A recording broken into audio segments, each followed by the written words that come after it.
everybody, and welcome to WTF Hammer Underworlds. Today's video is going to be the final Season 2 Warband review video, looking at Thundrik's Profiteers. We're basically in Shadespire just looking for some of the Cataphrane, some of the rumored Cataphrane treasures that exist there. So not too fancy a reason, but regardless, I'm going to be looking at this Warband's fighter cards, their faction-specific cards. I'm going to be rating this Warband and comparing them to all the other Warbands that I've been rating for Season 1 and 2 to see how they fit in the framework of things. Starting with fighter cards, this Warband has 5 units, 5 very tough units, at least tough when they're inspired, who are inspired in a very cool way, where basically Bjorgin Thundrik gives them promotions based on scoring objective cards, what this Warband is actually very good at doing. So as long as Thundrik's alive and as long as you keep scoring objective cards, these guys will continue to get inspired and they will get very large boosts. As you will see, we'll start by looking at Thundrik, who uses Atmospheric Atomizer, which is basically a gun, to do 1 damage with 2 hammers, but becomes 2 damage with Cleave when inspired, which is very nice for a ranged attack action. And his heavy instruments are kind of negligible here, but he goes from 2 movement, which is pathetic, to 3 movement, which is okay, especially with his ranged attack. He can reach units 6 hexes away. Goes from 1 block to 2 block, making him very hard to hit. And starts with 4 wounds and goes to a big 5 wounds when expired. Is obviously the one responsible for that promotion inspiring ability. And has a reaction where after he has an activation, he basically gets an aura of lethal hexes around him in the next activation. So lots of cool abilities with this leader.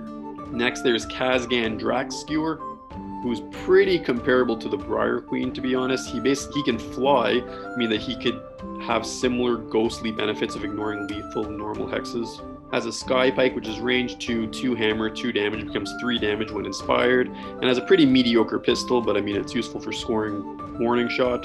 Has 4 moves, so he's actually the most mobile of the group, and goes up to 4 wounds when inspired.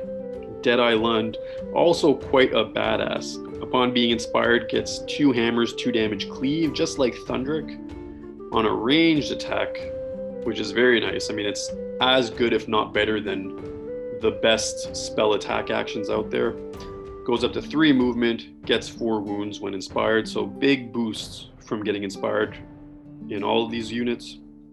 Henrik Ironhail, probably the most accurate unit in the game. There might be a couple that are comparable. Goes from 3 Fury to 4 Fury when inspired, doing 1 damage with knockback. Similarly goes from 2 to 3 movement. His defense doesn't really change much. I don't really see much of a point of going from dodge to shield. Doesn't modify much, but also gets 3 wounds when inspired. And even Allenson, the crappiest unit in this Warband, goes to 3 wounds when inspired, making this Warband incredibly tough. He's got a pistol, which is fairly accurate when he's inspired, and his Arcanet Cutter still does 2 damage melee. So overall, Warband quite solid. So to look at their pros and cons, they have ranged attack actions across the board. They have good inspire mechanic, because you don't have to do anything special to inspire your units. You just have to play the game as you would normally play the game, score objective cards, and then those make you inspire. Draxskewer is immune to those hex effects, which is very nice. Thundrik has his special reaction. They have knockback, they have cleave, they have very high wounds, high accuracy, and they have a good model number, which gives them lots of versatility. Cons being low movement. 2 movement is bad, although they do have ranged attacks, so they can still reach enemies who are fairly far away. They have generally bad defense, except for Thundrik, and they do unexceptional damage, but like I said, with the range, they can pretty much land 4 attacks per round, so long as the enemy is engaging you. So that does it for the fighter cards. Let's look at this Warband's objective cards. Surge objective cards, they have Focus Fire, worth 1 glory point. Score this immediately if the 3rd different friendly fighter makes an attack action with a range of 3 or more targeting the same fighter in this phase. So I'm giving this a B. If you're targeting 1 unit multiple times with multiple units, this could be pulled off, but that could kind of force your hand and force your gameplay a little bit, so not a great card. Headshot, scores immediately if a friendly fighter scores a critical hit with an attack action which will range of 3 or more, worth 1.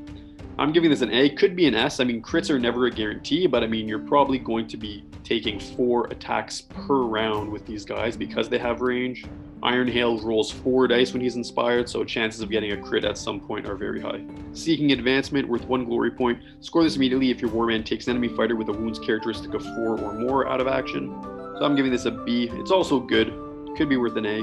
Just with this warband's low movement, there's no guarantee they will reach an evasive leader. And if you're playing against a horde warband, I mean, you could score lots of glory by just taking out the minions. So there wouldn't be a ton of incentives necessary to go after the leader. And finally, steady aim. Score this immediately when a friendly fighter's attack rolls includes only successes worth 1 glory point. I'm giving this an A because you have many peoples who roll 2 dice to attack, so getting 2 successes with hammers is fairly likely as well, kind of like that critical hit thing. So this could be worth an S as well. I've never seen anybody not put this in their Thundrik deck. So that does it for the Surge. For score in the end phase, there's Collect Bounty worth 1 glory point. Score this in an end phase if your warband took an enemy leader out of action in the preceding action phase. I'm giving this a C because it's worth 1 in an end phase for killing the leader, which is hard. It's ours now. Score this in an end phase if 2 or more friendly fighters are in no one's territory, worth 1 glory point. I'm giving this a B as well because it's worth 1 in an end phase, forces you to put your guys in potentially compromising situation. Not a great card. Live by the Code, worth a glory. Score this in an end phase if you did not discard any objective cards in the preceding action phase.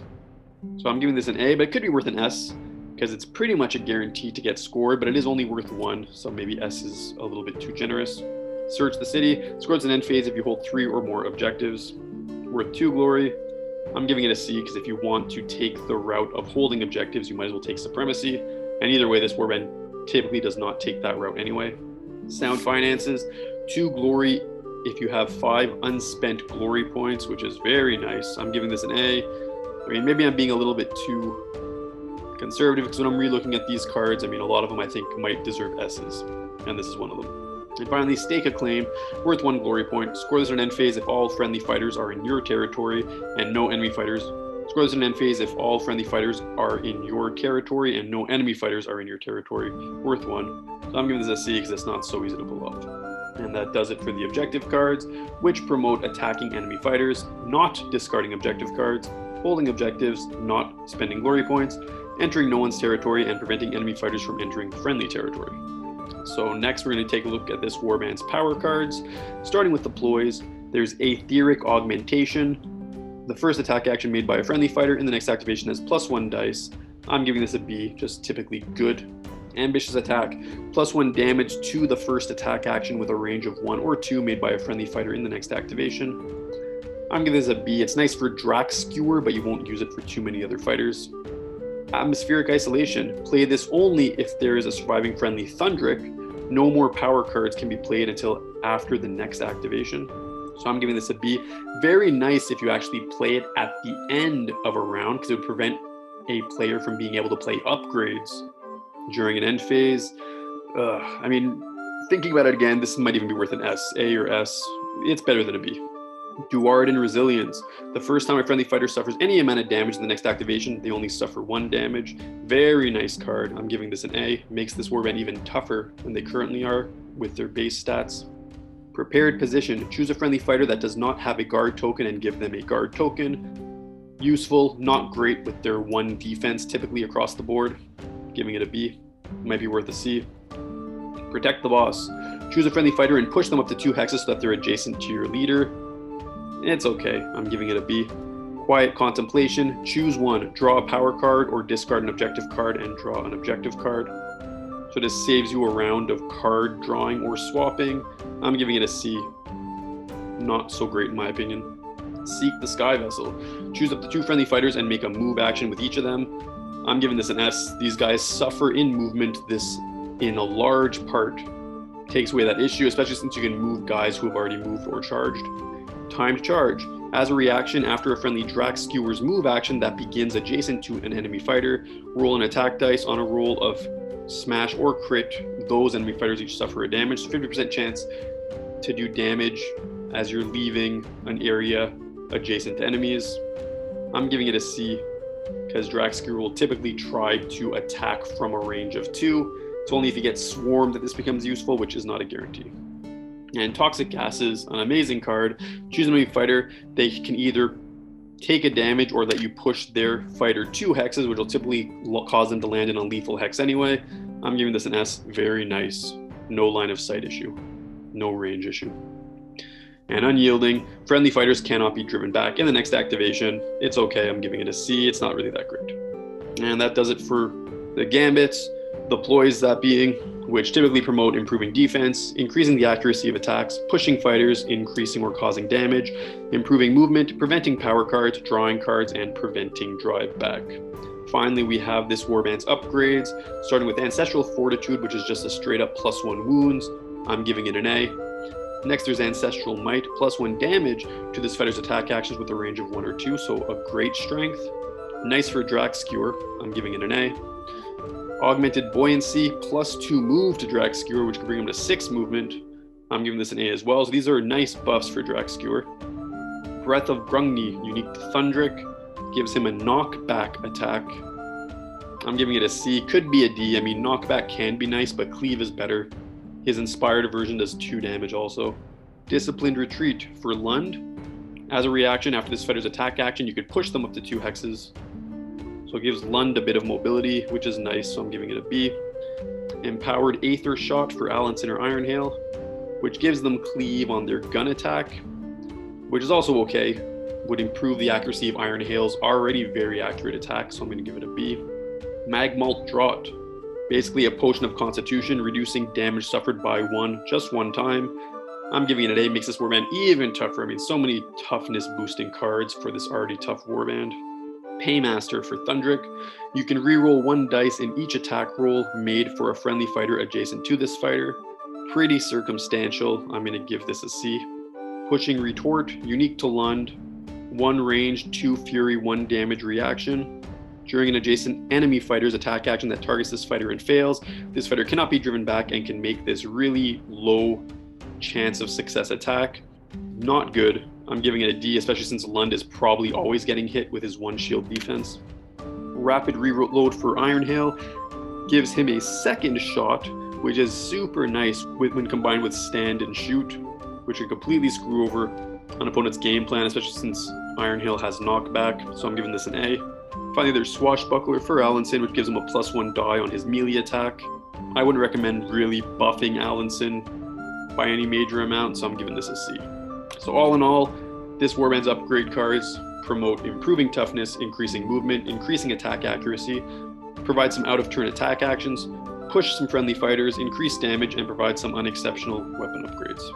And here's my overall grid, where objectives, I mean, you have 4 that are good, that are very good. Some should actually be S's. Gambits, they also have a few good ones. I put some as B's, but I've kind of reevaluated those, at least while making this video, and think some of them might be worth A or S. Upgrades, also pretty good, pretty reliable. Generally good cards. When complemented by universal cards, it's pretty easy to make a solid deck for this warband. And that brings me to the last step, which is to fully rate this warband. So here's my summary. First point is that these guys get a very large boost when inspired. I'd say even a larger boost than the Chosen Axes get. However, unlike the Chosen Axes, these guys' inspiring mechanic is relatively easy to pull off and doesn't take any additional effort because it just involves playing the game and trying to score objective cards, which is what you try to do in any game anyway. However, they do have low movement, which can make it difficult to engage evasive or passive enemies, especially if they longboard you.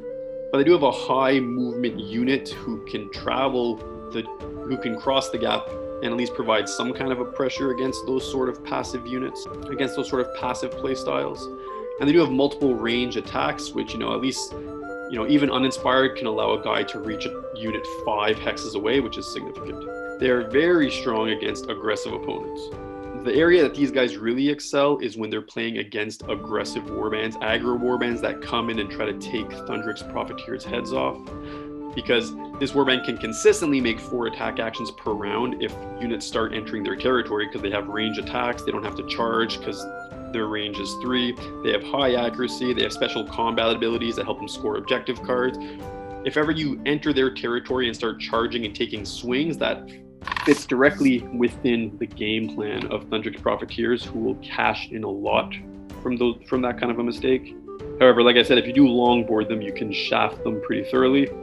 And finally, the units of this warband are very hard to take out of action, and they have many units. They have 5 units who, when inspired, have a minimum 3 wound characteristic. Plus, they have 3 cards that help make this warband tougher. They have a +1 wound card.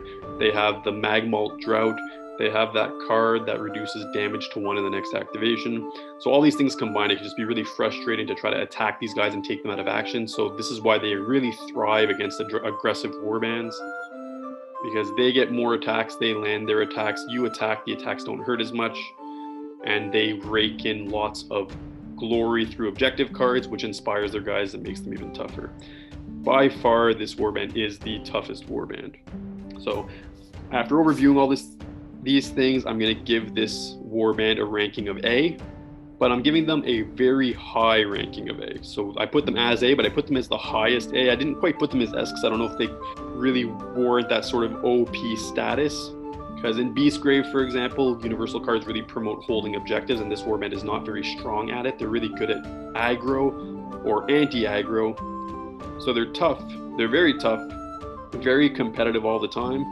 But I'd say that they do fall generally within the range of balanced warbands, or the range that I would like to balance warbands around, although they're a little bit too strong. Not too much though. So this basically concludes my grid for the Season 1 and 2 warbands. I hope you liked this video. If you have any thoughts or suggestions, please comment below. Please like and subscribe if you want to encourage me to make more videos, and of course you can always go back and watch some old videos and see the new ones that I'm going to be releasing. In the description below, I'm going to be releasing a video with my balancing suggestions for Thundrik Profiteers, so how I would recommend Games Workshop tweak them in order to balance the playing field a little bit, to maybe nerf them slightly but also make them a bit stronger in areas that they're weak. Obviously these are always opinions that I'm bringing up, but opinions that I think would just make the game more fun and definitely more balanced. So anyway, I thank you again for watching this video, and I hope you have a nice day.